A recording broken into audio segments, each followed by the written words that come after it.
Halo, selamat pagi, selamat siang, selamat sore, selamat malam untuk teman-teman yang sudah mampir. Eh, Semoga saya dan teman-teman selalu dalam lindungan Tuhan. Oke teman-teman, saya mahasiswa Universitas Katolik Vidya Mandira Kupang. Jadi sebelumnya maaf kenapa saya memperkenalkan diri sebagai mahasiswa. Karena pada video kali ini teman-teman, sebagai bentuk laporan KKN saya, yang dimana pelaksanaannya itu pada bulan Februari dari tanggal 1 sampai tanggal 28 Februari. Oke teman-teman, nama saya Sirilus Jahampu, Fakultas Ekonomika dan Bisnis, jurusan akuntansi. Jadi saya di sini memperkenalkan diri sebagai mahasiswa KKN. Oke, sebelum simak pada video yang selengkapnya, jadi terlebih dahulu saya memperkenalkan topik atau tema pada kegiatan KKN yang saya lakukan di Kelurahan Merdeka sini.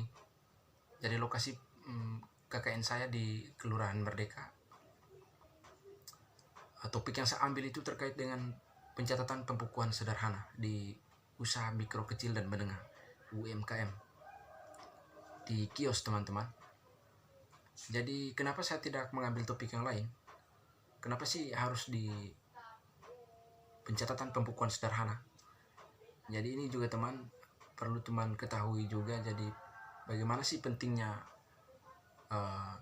kalau kita misalnya terapkan ini pembukuan sederhana di usaha kita. Jadi pentingnya teman-teman, yang pertama itu mungkin dari rencana.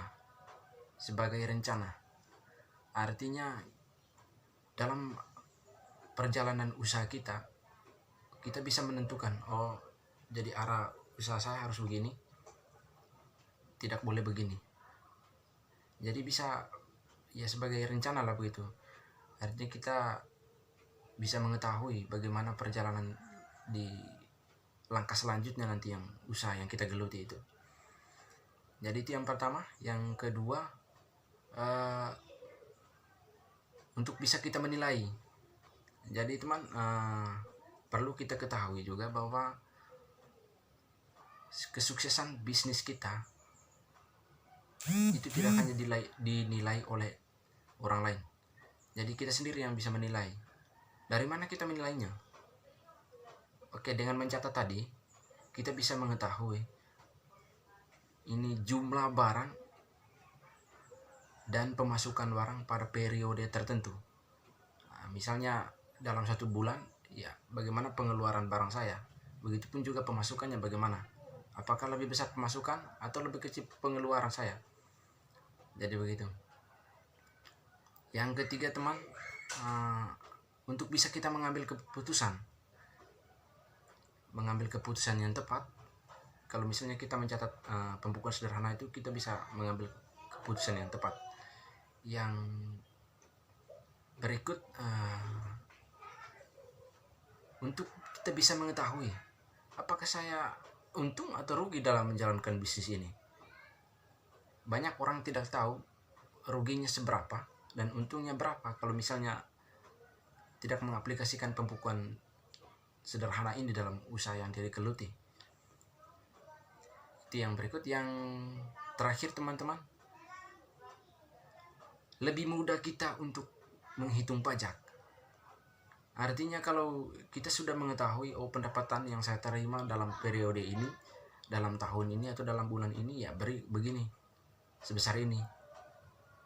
Artinya untuk pembayaran pajak juga pasti dengan sendirinya dapat kita hitung toh, karena pendapatan yang kita peroleh juga sudah kita tahu.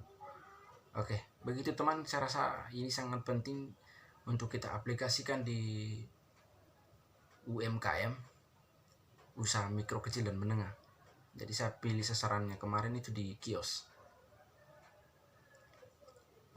Saya rasa begitu untuk capaian prodi. Yang berikut, program COVID-19 juga saya memilih himbauan kepada masyarakat yang lalai atau menganggap enteng dengan penyebaran COVID-19.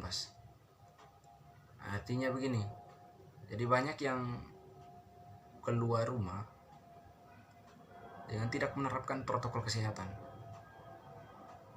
Jadi mesti kita harus benahi mereka, memberikan kesadaran bahwa untuk memutus rantai penyebaran COVID-19 ini, salah satunya itu dengan menerapkan protokol kesehatan, memakai masker misalnya, terus mencuci tangan kalau misalnya sudah pulang ke rumah. Habis itu ya jangan melakukan kontak fisik begitu. Jadi begitu teman, mengapa saya memilih yang pertama topik terkait dengan pencatatan pembukuan sederhana, dan yang kedua terkait dengan program COVID-19. Artinya kita harus ya lebih menghimbau lah, begitu, bagaimana sudah peran kita sebagai mahasiswa. Oke, saya rasa perkenalan topik dengan tujuan sudah sangat baik. Mari kita simak video selengkapnya. Sebelumnya teman, mohon maaf bila dalam video penjelasan diskusi dengan pelaku bisnis saya tidak menggunakan masker, bukan tidak menerapkan protokol kesehatan. Jadi kemarin maskernya sudah saya lepas supaya bisa audio saya juga bisa terdengar sama ini pelaku usaha yang terlibat dalam diskusi itu. Jadi karena kondisinya hujan, situasinya tidak memungkinkan untuk ke pelaku usaha juga bisa dengar dengan jelas saya punya suara kalau misalnya saya memakai masker. Ya, jadi video itu di pelaksanaan kegiatannya kemarin saya tidak menggunakan masker di situ, bukan tidak menerapkan protokol kesehatan. Jadi mohon maaf sekali teman, karena itu alasannya, hujan, dan supaya suara saya juga lebih tertangkap dengan jelas.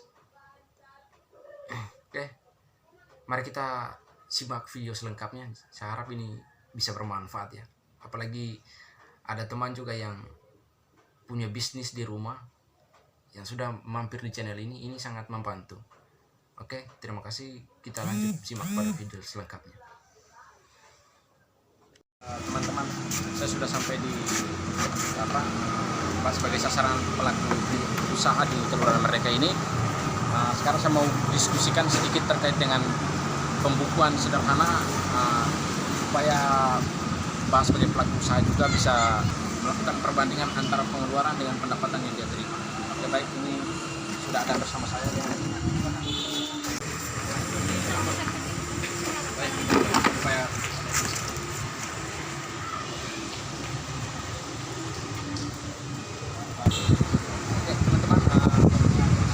saya mau diskusikan sedikit terkait dengan pembukuan sederhana. Ini saya sudah buat dia contoh dengan ini kulkas yang saya gunakan untuk bisa Mbak siapa tadi? Kalia bisa melakukan transaksi jual beli di bisnisnya ini. Oke, Kalia, yang pertama ini sederhana saja Kalia. Ini kan dia contoh kulkasnya. Ini ada dia punya tanggal keterangan debit dan kredit dengan nomor saldo sini. Nah, keterangan ini kali ya untuk bisa kita catat, misalnya kali hari ini ada pembelian barang begitu, barang untuk jual gitu, barang pembelian stok barang itu uang kita kan keluar, berarti kita harus tulis di kredit ini untuk pengeluaran barang, dan debit tidak usah, tidak kosong ya. Saldo ini berarti ini dia contoh. Jadi ini modal awal Kalia 10 juta misalnya di debit karena uang masuk. Nah, saldo berarti 10 juta juga. Nah, di tanggal 3 ini bulan 2 Kalia membeli barang persediaan Kalia jual. Nah, kita tulis di kredit sebesar 4 juta. Di debit ini kita biarkan kosong. Berarti saldo kita di sini sisa 6 juta karena uang yang keluar itu 4 juta dengan persediaan 6 juta. Nah, seterusnya 6 juta ini kali ya dari ini kan kita punya saldo 10 juta. Nah, saldo awal kan 10 juta. Nah, karena kita akan melihat untuk persediaan sisa 6 juta, 4 juta yang kita keluar dari 10 juta ini. Ya, tinggal 6 juta. Begitupun seterusnya untuk bayar gaji juga, terus bayar listrik. Begitupun kita keluar kita harus belinya kalau kita pulang masak. Kayak pendapatan gitu kalian. Nah, jadi kalau misalnya kalian juga mau bayar gaji, terus mau bayar listrik, itu tulisnya di kredit. Dengan kalau di debit berarti pendapatan ini akan menjalankan di 3.500.000. Nah, berarti kita jumlahkan debit dengan kredit.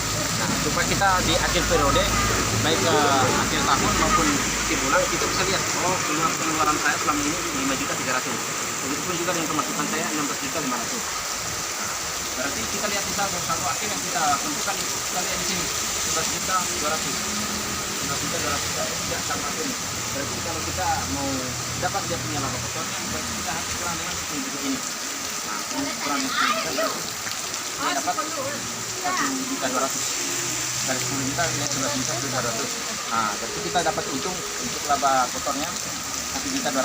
Nah, berarti pengeluaran kita dengan pendapatan yang kita terima lebih besar pendapatan daripada pengeluaran kita. Nah, begitu saja kalian. Terima kasih banyak atas waktunya. Semoga pembukuan ini kalian terapkan di kelas bisa bermanfaat juga buat kalian, buat saya juga di kampus bisa manfaatkan untuk pengetahuan.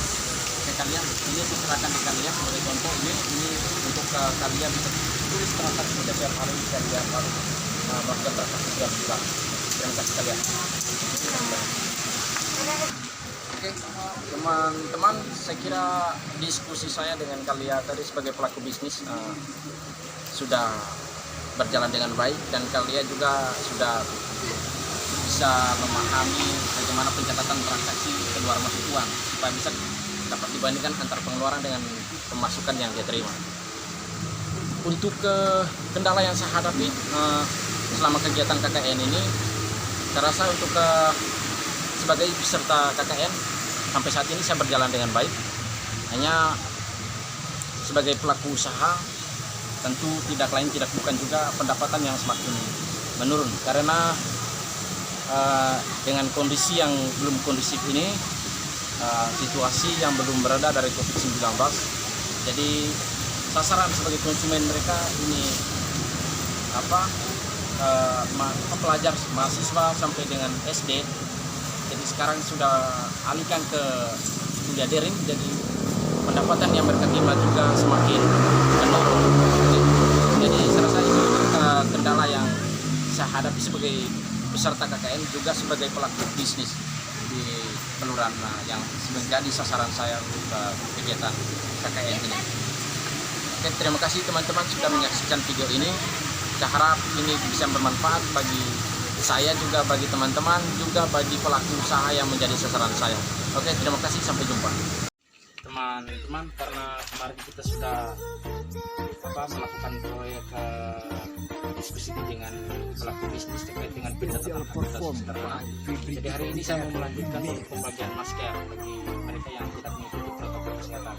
Jadi sedikit kita memberikan himbauan terkait dengan protokol kesehatan, harus kita mematuhi protokol kesehatan karena COVID ini teman-teman tidak jangan dianggap yang lain-lain karena semakin banyak ada yang terpapar karena COVID-19 dan yang begitu sudah bagi kesehatan kita. Jadi hari ini kita mau melanjutkan proyek yang kedua. Oke teman-teman, ikuti terus. Virus corona ini merupakan bencana yang dapat mengganggu kesehatan, bahkan dapat merenggut nyawa seseorang jika sudah terinfeksi. Jadi begitu teman, kita tidak boleh anggap enteng. Harus tahu bagaimana gejala. Kalau misalnya kita terinfeksi, mesti ada gejalanya. Jadi ada gejala ringan, ada juga gejala yang berat. Gejala ringan seperti batuk, seperti letih, sesak napas dan ngilu seluruh tubuh. Juga secara umum merasa tidak enak badan. Jadi itu gejala ringan. Gejala beratnya kesulitan bernapas, sakit bagian perut, nafsu makan turun. Jadi teman-teman, ini satu bencana yang sangat serius yang harus kita lawan.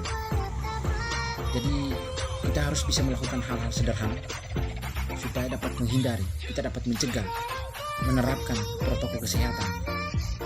Yaitu yang pertama, kita harus tetap memakai masker bila kita keluar rumah. Yang berikut, kita tetap mencuci tangan, apalagi kalau kita sudah menyentuh benda atau sesuatu. Jadi kita harus tetap mencuci tangan. Kalau pulang rumah, kita harus tetap jaga kesehatan lagi. Menghindari keramaian. Itu juga teman-teman. Dan jangan melakukan kontak fisik. Seperti hal sederhananya itu jabat tangan lah begitu. Jadi kita harus melawan virus corona ini supaya cepat berlalu. Kita harus dapat memutus rantai penyebarannya juga dengan menerapkan protokol kesehatan. Dan jangan keluar rumah bila tidak ada keperluan penting yang mendesak. Jadi teman-teman, mari bersama kita melawan COVID-19. Sehat selalu, salam sukses.